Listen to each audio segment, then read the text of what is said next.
אחד, אחד, אחד,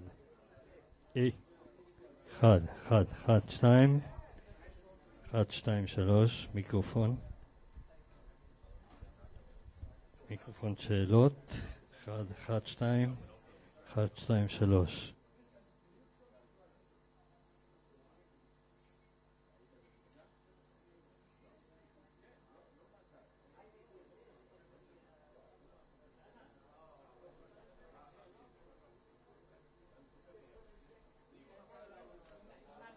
אחד, שתיים, אחד, שתיים, אחד, שתיים, אחד, תודה. יופי. אני אשים את זה פה. לכבות או שזה יהיה דלוק כל הזמן? לא, זה אני...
אוקיי, בדיקה אחרונה, זיו.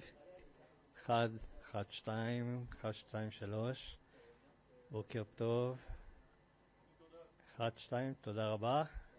הכל טוב? בסדר? 1, אחרון. 1, 2, 1, 2, 3. אוקיי?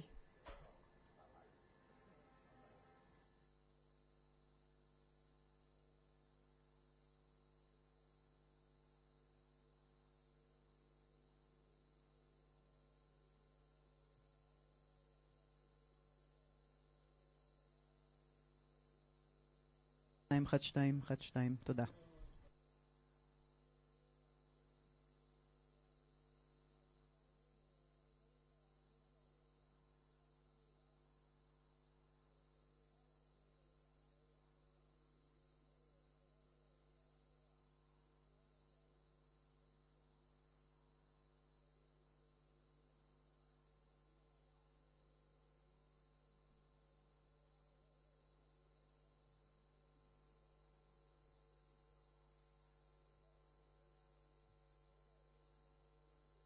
שתיים, 1, 1, 2, סאונד צ'ק, 1, 2, 3, 1, 1, אוקיי, בסדר.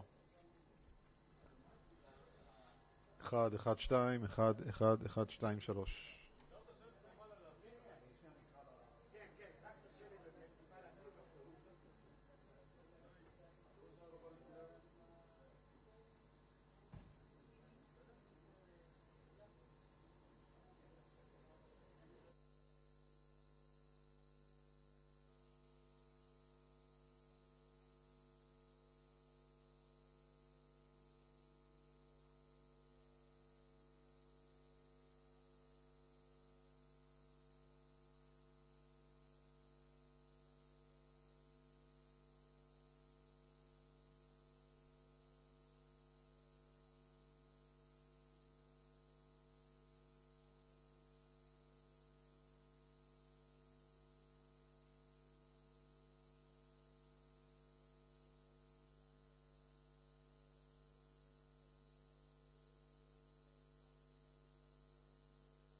Thank you, everyone. I appreciate your being here. It's a pleasure to have the opportunity to visit with you.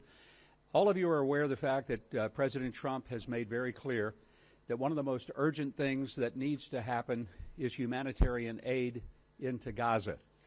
And he has tasked all of his team to do everything possible to accelerate that and to, as expeditiously as possible, get humanitarian aid into the people. So today we are announcing that process is ongoing. It is launched.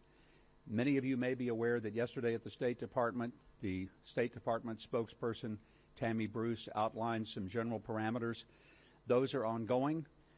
What I would just remind everyone is that there are certain key elements that the President has made clear to all of us as this process gets underway.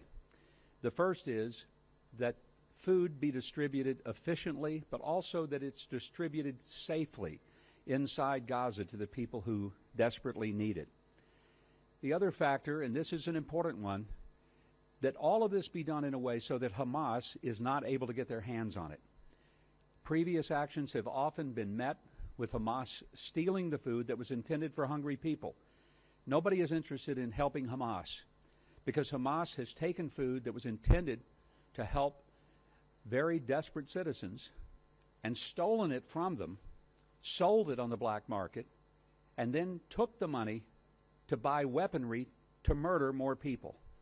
The last thing Gaza needs is to have more people murdered, more people killed, and Hamas is 100% responsible for the horrific situation that has continued to exist there. They could have ended all of this October the 8th of 2023, but they have chosen to continue to hold hostages. They've continued to starve their people. They've continued to make it very difficult for any conclusion to this horrific war to end. And there still remains a desperate need for humanitarian aid that Hamas is obviously not capable or willing to provide, because they'd rather take any supplies that go into Gaza and use it for their own nefarious purposes rather than to see children and other people fed. This effort will involve a notable amount of effort, and it is going to require the partnership not only of governments but of NGOs, charitable organizations, nonprofits from around the world. There are several partners who have already agreed to be a part of the effort. We're not prepared to name them as of yet because some of the details of their participation are being worked out. But the happy news is to report that there has been a good initial response.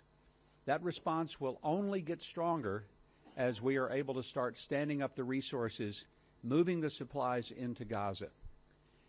There have been some news reports that are wholly inaccurate that have said that this is an Israeli plan.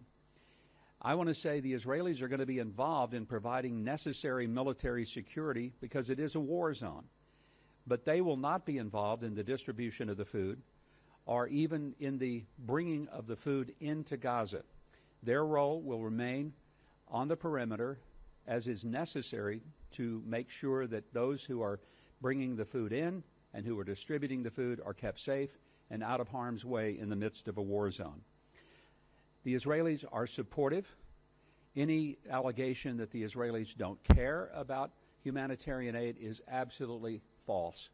They care very much about humanitarian aid getting into Gaza, but they also care very much that Hamas doesn't steal that aid.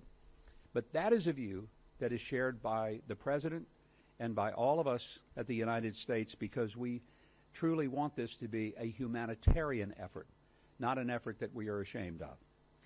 In the coming days, there will be a lot more details that will be released and distributed.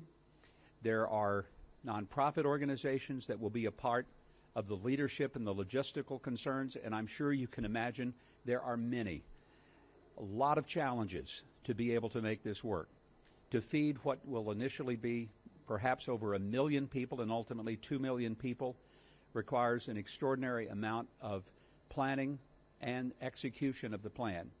So I will happy to take questions related to this topic. I may not have answers for you, but I'll be honest and tell you if I don't have the answers. Yes. Yeah, hi, Lisa Rozovsky from Haaretz. Is the distribution dependent on a ceasefire, or will it start regardless of the ceasefire? And if so, when is it due to start? The humanitarian aid will not depend on anything other than our ability to get the food into Gaza. So it's not dependent upon other things regarding military action. As to when it will start, we all would hope the answer to that is very soon, but I can't give you an exact date. Patrick Kingsley, New York Times. We understand the structure of this process will involve 4 or 5 distribution zones, which will be guarded at the perimeter by the IDF, but inside it will be private aid workers, and that they will distribute each zone to roughly 300,000, 350,000 people each. Can you confirm those details? And second of all, do you have a response to the UN concerns that this would potentially put civilians in danger because they would be coming through IDF lines, and also that it would force a lot of people to walk quite a long way, maybe up to 5, 10, 15 miles potentially, and that would be a logistical challenge for them. That's a lot of questions for one question. I'm not sure I can cover all of them, not sure that I will remember them all, but let me do my best. First of all, there will be private security that will be responsible for ensuring the safety of the workers, both getting into the distribution centers and then in the distribution itself. When I said the IDF will not be involved in that point of distribution, they will be involved in keeping the parameter safe. And they're the only ones who can do that. And I want to reiterate again, the Israelis are supportive of this program. They want it to happen, but they're not operating it. And that's important because there are some entities that would not want to participate if they thought that this was an IDF operation. It is not. It is a humanitarian operation that was initiated by the President in his mandate for us to get aid into the people who most desperately need it, but to do it in such a way as to not let Hamas control it. You mentioned the distribution points. There are initial number of distribution points. Those will be scaled up as soon as it is possible, so that that is not the total number, that is the initial number, and that number will increase as the scalability is capable. And I'm trying to remember, was there another 3 or 4 or 5 or 6 or 7 questions in that? Yes. Yes.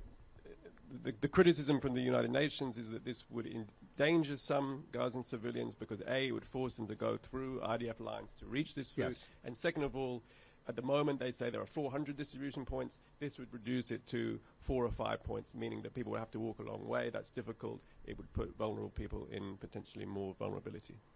Let me address the last question first. The logistical planning of this has indicated that there will not be that long a distance to get to the distribution points. So that is not accurate. And as far as the UN saying that they are concerned about the danger, the greatest danger, the most important danger, is people starving to death. There's the danger. We're going to have security. There will be security both at the distribution points provided by the contractors that will be engaged to do that. There will also be security parameters built by the IDF, again, at a distance from the distribution point to protect them from the ongoing calculus of the war. But let's be real clear what the danger is. The danger is not doing anything. We call upon the United Nations, we call upon every NGO, we call upon every government, especially those who have been saying, why don't you do something? Why isn't something being done? Well, something is being done. So we invite people who have been concerned about it to join in this process. I will be the first to admit it will not be perfect, especially in the early days. It's a logistical challenge to make this work and to make it work well. But all of the partners, both the donors as well as those who will carry out the operation, are committed to getting it launched and making it work better as we go along. Yes.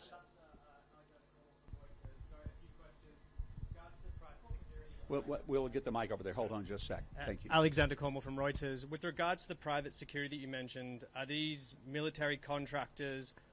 What will be the rules of engagement? The second question is on funding. Who will be contributing to the funds? Will Israel, will the Gulf states, will the United States be funding this? Thank you. Answer to your questions, I don't know, and I don't know. And it's not that I don't know some things, but I don't know some things that I can disclose at this time because there is a lot of moving parts that are still moving. So you've asked about rules of engagement. Not able to answer that right now. Everything will be done in accordance to international law, but I can't give you the specifics of that. And as far as, I think there was another part of the question regarding the funding. The funding will come from every source that we can receive. As I said, there are some people who have already committed to helping fund. They don't want to be disclosed as of yet. When they do, we'll announce them, or they'll announce themselves. But we hope that every entity, whether it's a government or an NGO or a nonprofit or just private citizens, will find a way to help in this effort. And that's what we hope to be able to do. Greg? Hi. Good to see you, Greg. Greg Palcott, Fox News. Let me juggle these microphones. You hold that? Fine. A question, please, Mr. Ambassador, and a follow-up, if I might. Does this humanitarian plan have anything to do with the plan that was revealed through Israeli sources last Sunday, which was pretty well criticized by the UN and other humanitarian agencies? And the follow-up is, as you noted, U.S. has a big role. In the immediate area, Israel has less of a role. Is the Trump administration now trying to work around the government of Prime Minister Netanyahu? You yourself last night said that the Israeli government did not have to be notified of the U.S. Houthi deal. There are discussions going on right now between Iran and the U.S. and intermediaries, Saudi Arabia, even Hamas, and we know that President Trump is not stopping here next week. Are you trying to work around the Israeli governments on a range of issues? Absolutely not. I think any characterization of that would be completely, absolutely untrue. There is an incredibly close relationship between the U.S. and Israel that continues, and I think even my comments may have been taken a little out of context. The rest of that story was the United States doesn't have to tell Israel everything it's going to do. Here's the second part that I said. Israel doesn't have to tell us everything they're going to do. It's a sovereign nation. We respect that. So there's no issue here that there's some kind of workaround going on. I wanted to make clear that this is not, and this is where the news story that was reported last week was really off the mark. This is not an IDF or an Israeli operation. That would cause some potential partners to say we don't want to be involved. The Israelis' role, and it's a significant one in helping provide security, but they're not operating the distribution. They're not operating the bringing of the food in or the distribution of the food when it gets into Gaza. They share the same concerns we do to make sure that Hamas doesn't have any of it.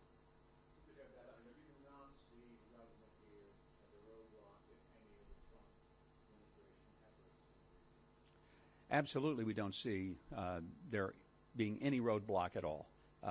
The relationship is, I think the word is often used here, ironclad. That's the operative word. I would say that that word is still operative, very much so. The level of cooperation between the United States and Israel is one that is not recent. It goes back for decades through Democrat, Republican administrations. It is one that has transcended every kind of situation that happens in the Middle East because it's important to both countries. So there is not an issue, and I want to make that incredibly clear. There is no sense of conflict or issue of separation between the long-standing alliance between the United States and Israel. And the President has made that clear. I'm here to work for him and to carry his message, and that's been his message without any equivocation. I think I was asking you, yes? Yep. Laser Berman from the Times of Israel. Good to see you again. Two quick questions. What's your assessment of the state of starvation in the Gaza Strip? There's been allegations. And number two, it seems like this plan is contingent on the IDF being deep in the Gaza Strip. If there is indeed a ceasefire, let's say in the next week, it'll probably involve IDF troops having to pull back to small buffer zones. Would this plan be able to go forward, or how would you stop Hamas from getting the aid if indeed the IDF pulls back? Thank you. I think any ceasefire, and again, I'm just speculating, but any ceasefire still requires security, and there's not a matter of just saying everything's going to be fine and we're going to build campfires and sing Kumbaya with marshmallows being toasted. That's not going to happen in Gaza anytime soon. So the focus is going to be get the food, get it to the people who are hungry, keep it away from Hamas. It's really that simple. And how we make that happen is going to be the really challenging part of what happens over the next few days and weeks. I'll take two more questions. I'll take yours, and then I'll go back over here, okay? I should have done yours first because the microphone was closer, but I want to be as efficient as government cannot be, and that's what I'm here to do. Yes, sir. Ambassador Huckabee, Jeremy Diamond, CNN. Thank you so much. First of all, just to follow up on Lazar, he asked you what your assessment is of the state of starvation and the humanitarian crisis in Gaza. Do you acknowledge that there is a humanitarian crisis in Gaza right now? If there wasn't a humanitarian crisis, there wouldn't be an effort to try to deal with it. So the answer is obviously yes, there is a humanitarian crisis. That's why we need a humanitarian aid program going in. And it's also why it needs to involve all of the people of the world, government, non-government, nonprofit, everyone who has been saying there's a crisis.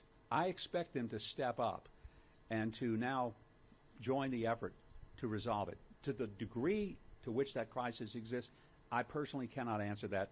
It would have to be someone who is closer to the situation directly there. At best, about 60% of Gaza's population would be fed by this program. What about the other 40%? Everything is planned to be scaled up. You have to start somewhere, and the somewhere feeds an enormous level of the people of Gaza, and then it scales up from there. But they don't have time to wait, do they? Well, I don't know. Right now they've been waiting a long time thanks to Hamas and their efforts to keep their people starving. I wish Hamas would decide that they wanted their people to have more food and would quit stealing it. And if that would happen, we would be further along than we already are. Now we're having to work around the threats that they pose to the aid workers that will be going in. Is why we have one of the big logistical challenges of making sure that we can secure their routes in, their routes out, and while they're on the ground in Gaza. And then just in terms of the wider picture, sir, to what extent, how important is it to President Trump that there be some kind of a ceasefire by the end of his visit next week, and how much pressure are you and the administration bringing to bear on Israel to make that happen? I think the ceasefire is really dependent upon, is Hamas going to release hostages? Why do we still have 59 people who are hostages in Gaza? We don't know the exact number. I've seen estimates of 21 that are alive. Why are they still there? Why haven't they been released?